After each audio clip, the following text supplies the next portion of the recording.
Yo, what is up? You have found We Like the Blazers. And as always, I am joined by my host, but this time on the road, one Mr. Brandon Goldner. And I'm not even going to let him speak because we are meeting here today because Neil O'Shea has finally been fired.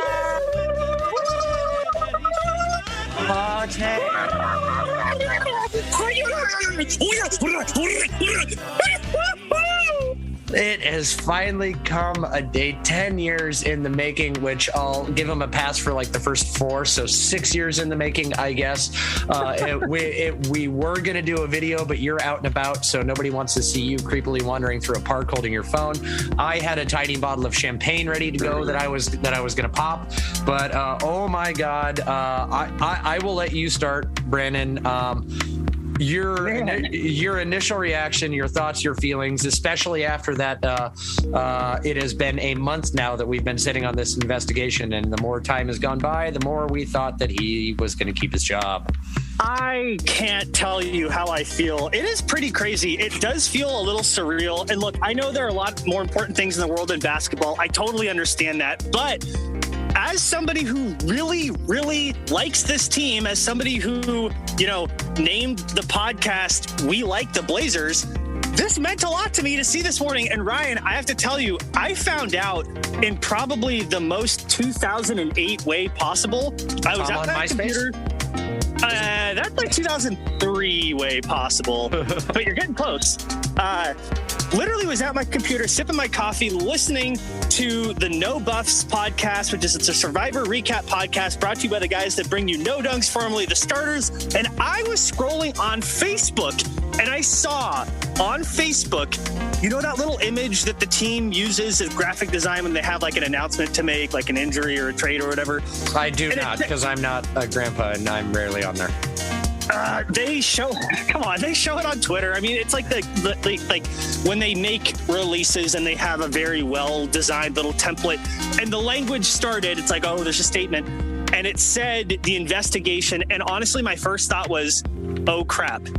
It's going to say we've concluded the investigation and Neil O'Shea is great and he's the best and he's treated people very well and we love him and he's going to stay forever and he's never going to leave this team alone. And I was like, oh my God. And then I kept reading and I realized, no, wait, they actually got rid of him. So Ryan, I found out on Facebook and I was elated. How did you find out? What happened for you? I found out because of you. Yeah. Well, okay, partially. So I'm just sitting there happy as a clam at work, whatnot, going about my day. And then all of a sudden I just get a text from you that let me scroll up so I can get the exact text. It just says yes. And then yes. And so I'm not sure if you're texting me during sex to start it off. And then it just turns into a it happened, it's over. Yes. So again, you even more thought it was during sex. Yeah, definitely. And so I text you back. I'm like, is Neil gone? And you ghost me. So I immediately turn to Twitter and the first thing that pops up is Chris Haynes. And I just let out this audible, like high-pitched squeal. And again, I'm at work.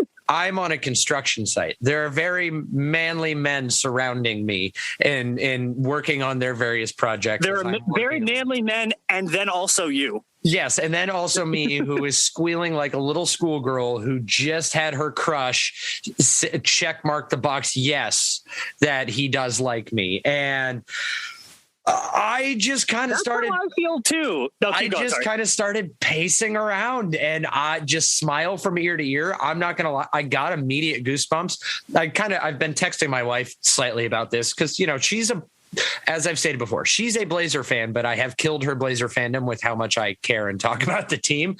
But she's still into the minutia of things that are going on. So I'm texting her about this, and she's like, you have to be ecstatic. I'm like, I have goosebumps. This is easily one of the top 3 days of my life. I can't stop smiling. And she's like, top 3, really? I'm like, yep. Kids were born. Technically, that's 2, I guess, per se, but I'm lumping it into 1. Kids are born. I married her, and Neil O'Shea got canned today, a date that will live in infamy. I have goosebumps again talking about it now. And I mean, for one, if you're listening to this podcast, you're probably as big of a fan as we are. For two, another thing, this brings me a level of joy outside of just that it needed to happen so that we're not so pigeonholed with this guy who was just dead set in his ways. And if he would have had to course correct from a mistake that he made, like, he would never do it because it would be admitting he made a mistake. But like, I have been so apathetic about this team for like the last 2.5 weeks. And like, it used to be appointment viewing, any game, 82 plus games a year. I'd sit down. My wife would ask before she made plans, do the Blazers play that night? And if we were out and about, I'm streaming a game on my phone or I'm finding a way to watch it, or I'm wandering away from the group to go find the sports screen. That hasn't happened in like the last week and a half, 2 weeks, not even counting the holidays. It's just been if it's a close game, I'll go back and rewatch it. And so this now, I think a lot of people felt that way. And so this literally kind of breathes a new life into like I'm willing to hang around. And I mean, as you just said, I mean, a lot of people were starting to feel that way. I know you texted me and you're like, I'm actually not that up on stuff like when we were planning our original podcast recording. I mean, do you feel the same way I do? Yeah, no, I feel a different level of investment in this team than I have in years past, and that different level is slightly less. It's not just that the team's not doing well; it's the organizational incompetence. It's hard to root for a team where the person who has the most power is an unseemly, reportedly abusive, just not a good person who also is not particularly good at their job. And so, yeah, no, I definitely agree with you. I felt a little bit less invested this year than years past. But I want to go back to something you said about like how it feels like this is like your crush ticking the box that says, I like you. Yeah. I kind of feel like I feel this way. I bet other fans feel this way. This kind of feels like Jody Allen ticking the box for Blazers fans saying, I like you, because literally everybody I know, with no exception, at this point, wanted Neil Olshey gone. And there was a lot of, there had been a lot of kind of cross-reporting about whether or not he was actually going to survive this investigation or not. Like, do you want to talk a little bit about that? Because I thought that's been pretty interesting how that's been changing. I mean, Quick, even just yesterday on his weekly radio hit with Isaac and Suk on 1080, before the game, he hopped on there and he was saying, this has gone on long enough. He goes, and I'm starting to ask around, and the responses from people I'm getting that are in the know, well-connected sources, are starting to say that Neil's going to survive this. And I think Danny Meringue and Brandon Sprague had alluded to such things on the Jack Ramsey's podcast. And, we all kind of got that sense too. I mean, we can read the tea leaves. It's, if you need to find an excuse, the whole for cause kind of thing, the excuse was there, and it doesn't take 100+ people to find, that he violated the team's code of conduct and so, whatnot, or was actually unethical. Wait, can we pick on that for a second? Yeah. Go ahead. Sorry. No, this is a lot easier to do when I'm safely at my computer and we have video. We can kind of cue each other. So I apologize. Thanks for being flexible in the field here. Were you just standing in the field, raising your hand, hoping that I would see as usual? No. Yeah, I'm in the middle of the fairway of hole 7 here at Blue Lake Disc Golf Park. And luckily no one is here to hear me, especially at the beginning when I was yelling and screaming. I got the course to myself, Ryan. It's pretty beautiful. First podcast I have ever conducted with somebody on a golf course. Except for this is a disc golf course, so it's even better. Stranger, both individuals named Brandon. That is kind of creepy, isn't it? No, I wanted to pick at that a little bit to say that, yeah, I mean, I think it's worth noting that in that announcement that I saw from the team that was shared on Facebook and other social media platforms, it did say that the reason why he was being let go was because he violated the team's policies. I don't think that's a small thing. Well, I don't think it's a true thing. You don't think it's a true thing? If this was solely about him violating code of conduct, I go back to what I said, and that it wouldn't have taken so many people and wouldn't have taken this long. I do think that there is something to the fact that Jody Allen did sit in an arena last night with Bert Cold and watch the Blazers get their ass handed to him by the Spurs, who suck. and looks up in the arena and sees the place half full, well, knowing that you could get in the door for that game for $4.50. That also plays a part in it. Someone was giving away 100 section row B tickets. That's nearly courtside, giving them away. Okay, yeah, that's a good point. I think that the organization had seen how much damage OLSHEY had caused and continuing to cause by remaining in power. So I agree with that. Like, I thought you were going to say, they lost so badly that she decided to fire him right then. Oh, no, she doesn't care about team's performance. She cares about money.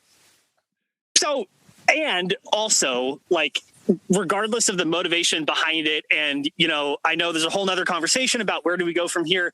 Jody Allen made the right decision, and I think she deserves credit for that. As loudly as I was criticizing that NOLSHEY had not been fired, he is now fired. The reporting that was coming in was suggesting he was going to survive this, and he did not. And I do think that's important. And again, like, I'm not saying it's because, it's like some altruistic, good faith thing by her. I just think that we need to give credit where it's due. It was the right decision. And man, Twitter was just alive with the sound of music this morning. I know that I started a Twitter space, just kind of impromptu, like an OLSHEY celebration. He's been fired Twitter space. We had like several dozen people in there. You were there. We had Steve DeWalt from Blazers Edge was there. We had Dia from Blazers Edge popped in for a bit. We had Keith from the Trailcasters. And look, Ryan, like everybody is happy about this. Everyone's in a good mood. It's great. This is the highlight of the last several years.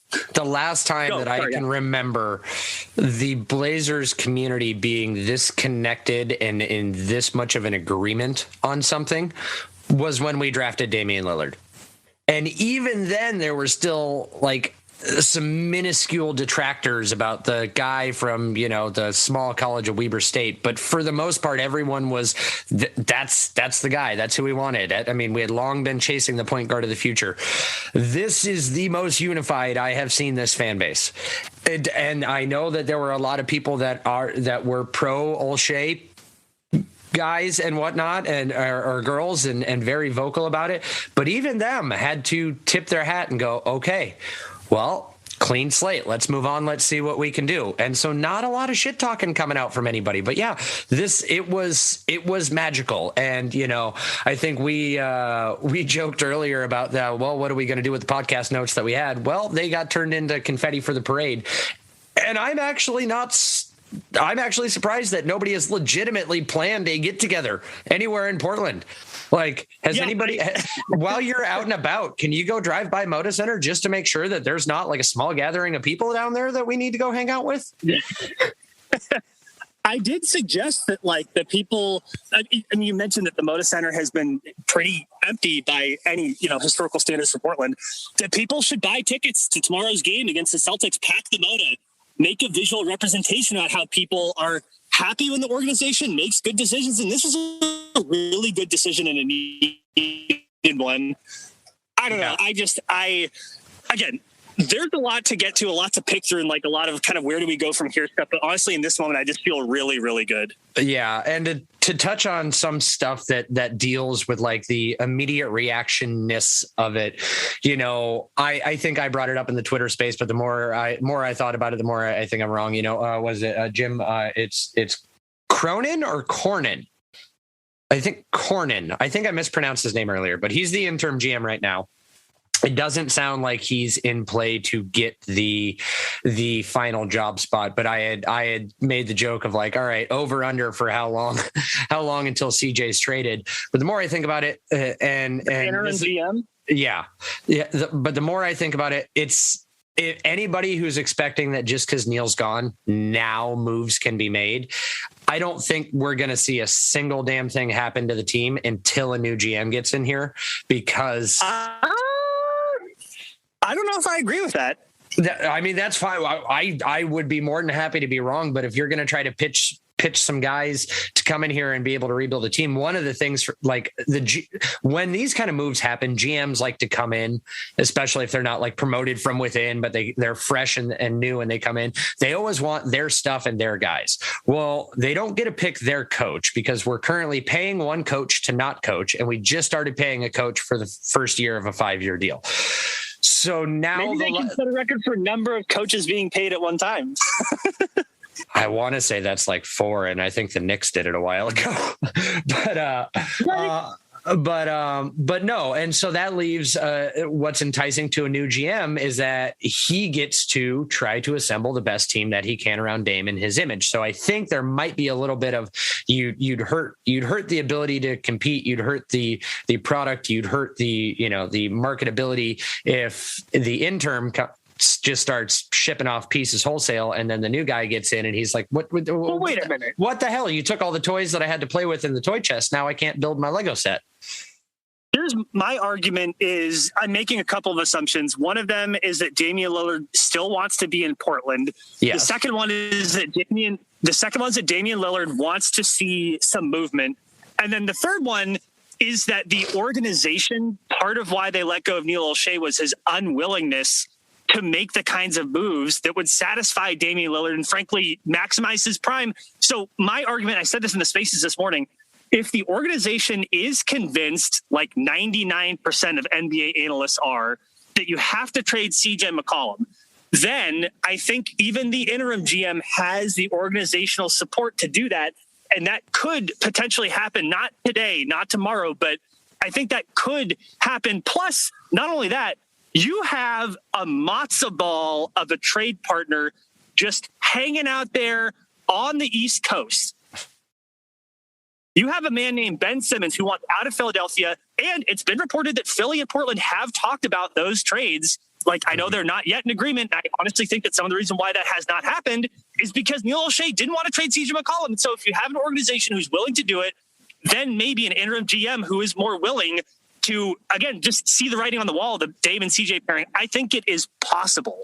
Okay, I guess I'll give you that. Like, if say that there had been a, not even a Ben Simmons thing, but like any trade or whatnot that, fact finding was done on and it got an approval, but Neil Olshey was the only one who didn't pull the trigger on it, then yes, I could see an interim GM pulling that move. But I do think that it would hinder the team's ability to attract a good upcoming GM. And we've already got names that are being floated out there. And ironically, now some hit pieces that are already being put out. Like I think Eric Griffiths started pointing out some stuff with dealing with Danny Ainge and some of his political views and whatnot. And so that kind of soured a little bit on him. But I mean, that's a whole conversation for a different day. One interesting little nugget that I heard, and I'm gonna give credit to the guy that I heard it from. It was talked about on Dirt and Sprague this morning because this news broke right as they got off the air. And apparently they were in the hallway and their boss came up and said, "Hey, Olshey just got canned. Do you guys want to hop back on the air real quick instead of us cutting to the national ESPN feed?" So they hopped on for another hour and they had Eric Gunderson. People may know him as Blazer Banter on Twitter or whatnot, hosts the Bulls vs. Blazers podcast and does a lot of writing for some various outlets. But he had the anecdote that as of late, and it finally dawned on him yesterday, that he hadn't been seeing Damian Lillard come in to get his solo shots up in the practice facility in a little while. Well, come to find out that anytime Neil Olshey was in the practice facility, Damian Lillard would avoid it if he could and would instead go to Moda and get shots up. And so that even happened yesterday where Neil Olshey got into the office. Dame was scheduled. Wait, how long has that been happening? Is that just about him managing his injury and where like the training staff are? Or is that the training? The training staff were, as Eric tells the story. I mean, all the training staff and whatnot are in the practice facility. Players are coming in and getting their treatment and whatnot. This is during the day, morning hours. This is not like, a midnight thing of, he just didn't want to force people to get out of the bed. But this has been an ongoing trend at various times during the season while they are at home. If Olshey is in the office, Damian Lillard would not come to the facility. Wow. I honestly, I'm not trying to make like a mountain out of a molehill. Oh, and I know that's only... Oh, yeah. Go for it. Sorry. Yeah. I was going to say, go ahead, because Eric was more than happy to point everyone to the mountain.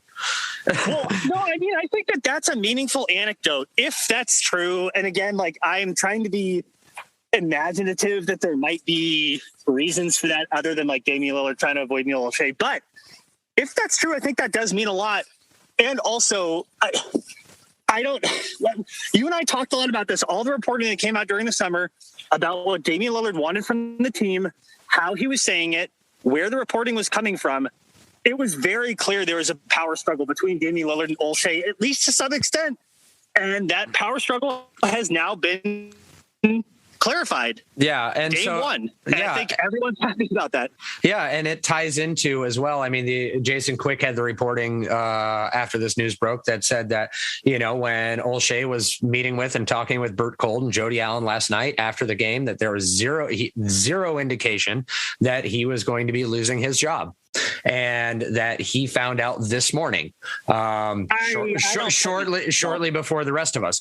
But Jody Allen and Bert Kolde met with other high ups in the Blazer organization, as it was put, and informed them last night that OLSHEY would be losing his job. So take that as to be fair, take that as you will. I mean, there's probably some house cleaning there, but would it surprise you to know that now technically the most powerful man in their person in the Trailblazers organization that's not writing everybody's checks, that they met and chatted with Dame, and maybe they talked with Neil, and then they went and talked with Dame and were like, how do you feel? Because we have the ability to, if we want, to do this with cause and do it the right way. What are your thoughts and feelings? And if he just aired his grievances and said, all right, fine, get rid of the fucking guy. You have my blessing. Maybe that's all it took. I think that's possible. At a minimum, do I think that Damian Lillard was either consulted about this, or at a minimum, was he informed? Yes, at a minimum, he was informed. Was he consulted? Was his opinion about this taken into consideration? It's hard to assume that it wasn't. So yeah. I think Mike Richmond said at the Locked On Blazers podcast, go follow him if you're not already. He said what we're all thinking and what we're kind of dancing around, Damian Lillard is the most powerful person in the Trailblazers organization as of right now, other than Jody Allen. It's true. That's the Blazers are hitching their wagon to Dame Star. And look, that's not without risk. I mean, Dame is in his early 30s. He may be past his prime. He's dealing with a chronic injury that only seems to have gotten worse. But having said that, he's also arguably the best player in franchise history. And so I think this is the right move. And again, obviously everyone in Portland right now, if you're a Blazers fan, is happy about this. And it's going to be very interesting to see what happens. And I do think the big question is how quickly will you see the roster be changed? And you're pretty pessimistic that anything's going to happen anytime soon. Well, I'm also partly thinking too that maybe there was a little bit of getting their ducks in a row per se. And that's why this did maybe take long. There could have also been that they knew that they needed to put out some feelers, do some fact finding, maybe do some reaching out behind the scenes to some of these guys whose names are being floated out there to gauge an interest level, and mix that with what I had said earlier about seeing a monetary impact. Jody Allen being able to visualize all the $6 seats basically that were left open. But yeah, so maybe there was some getting ducks in a row too that played into it. And then it wasn't just fully a culmination of last night and everything else. Maybe they, have had a conversation with Danny Ainge, Tayshaun Prince. Let me see, who else was it? Mark Eversley, Scott Perry, or Brent Berry. Oh, Perry and Berry. Anyways, maybe they've had little conversations with them and like a pre-interview kind of thing, and got some ducks in a row. And now that he's gone, they can quickly move this process along so that they can get shit done and stabilize the franchise. Well, let's quickly talk about that. And I know that we're going to talk more about this later as things come into view. But of those names you mentioned, you have Tayshaun Prince is an assistant front office person with Memphis.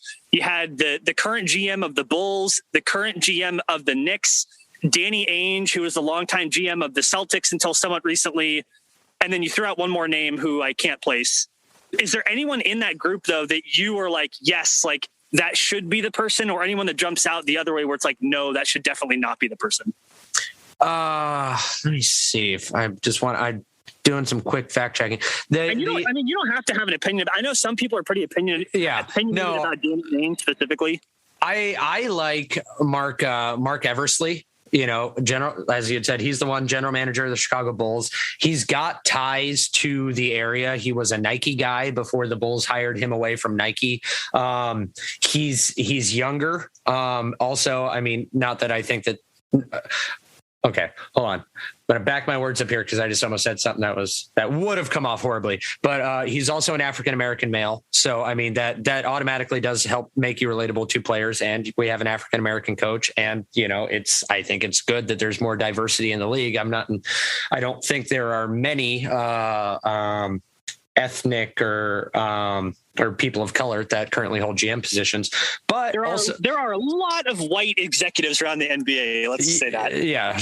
Insert my shocked face here. But also, you know, he played a big part in look at what the Bulls are doing this year. You know, people joke about it all the time, and I know the Sean Hyken likes to say it, and so does Eric Gunderson. But the Bulls are legit back this year, and a big part of it is because of the moves that he orchestrated and helped put into place. So, get a guy like that, maybe overpay because we famously know that Jerry Krause is an absolute cheapskate.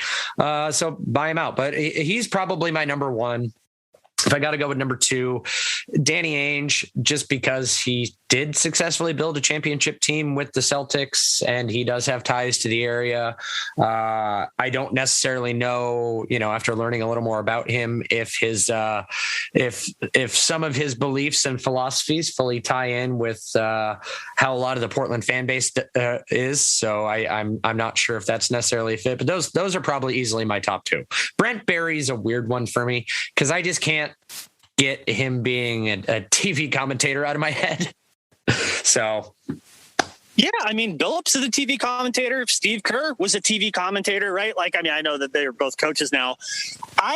So less than any individual for me, and I think this is not, you know, groundbreaking analysis, someone who has a demonstrated history of being able to make moves. It's really that simple, right? Like that, as a Blazers fan, if you want to keep Dame in Portland for the rest of his career, that's what we're going to need to see. So some people are like, oh, I want fresh blood. I honestly, in this position, I would value somebody who's demonstrated that they're able to shift pieces around because that is what they need to do.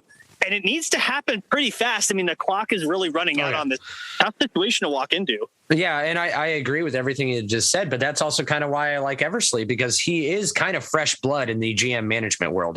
You're not just retreading, you know, all these guys, you know, who have been part of this boys club forever or whatnot, but he also has demonstrated to be able to make moves, you know, TBD on if, you know, the Bulls could pull it off in the East or whatnot. But right now they're a good and dangerous and balanced team. So I like what he's done there. And I think he definitely has a lot more in the cupboard to work with coming to Portland than he did when he started tinkering around with the Bulls. But unless there's anything else you want to get off your chest here, Brandon, I think we can wrap up our quick reaction. Okay, fine.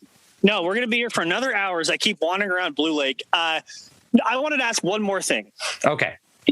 Do you think that the Blazers play tomorrow? I hope I can get this out on Friday. If the Blazers play tomorrow in Portland, they play the Celtics. The Blazers' body language has looked bad. Their energy has not been good. Do you think that Neil Olshey being fired will create a weird bounce back effect for the players on the court? Do you think that matters to them? No, I can't. I don't see it having that effect. I think that's going to show up tomorrow. Yeah. It's no fun. Come on, man. It's I think not. They're going to come out and spank them by 50. I mean, I know the Celtics are going through some shit right now, but their two best players are wings and ours are not. And one of ours is on the bench and one of our better, more athletic wings is also on the bench. And we don't know the status of Ant. Anybody expecting that this is going to be like a win-win for the Gipper kind of thing and infuse energy into this is, I don't know. I can't get on board with that train. Not tomorrow. Point. I think that's fair. I think it would be really, really, really funny. And it would be a pretty major indictment of OLSHEY if this crippled Blazers team comes out and just like looks magically different the second that he's been fired. I kind of hope I'm with you. I don't think it's going to happen, but I mean, maybe if the Moda Center is packed, if everybody goes and, part of they've been, boycotting for various reasons, a lot, some of it from the Chauncey Billups hiring, but a lot of it dealing with Neil O'Shea, not giving a crap and being an asshole. Moda Center's packed. Who knows? Maybe maybe the fans could inject some energy in there and lift the guys up. Cause I hope it does. I think it'd be amazing. It's definitely easier to feed off the energy. Yeah. It's definitely easier to feed off the energy of 19,000 plus than it is like the 14,000 that we've had in there. Anyways, we'll wrap it up here. This is our quick reaction pod. Go ahead. Part of our notes was about attendance around the NBA, and the Blazers are not doing well. We'll talk more on a different podcast. Sorry for being outside, and thank you. Yeah, we'll go back to your regularly scheduled depressing Blazers programming next week. But for now, it's a moment of joy. It's a moment of celebration. It is an official changing of the guard in Blazers management. But go ahead, like, rate, review, subscribe, all that fun stuff. Follow us on Like the Blazers on Twitter. You can follow me at the Witty Ryan. You can follow Brandon at Goldner PDX. And until next time, go Blazers.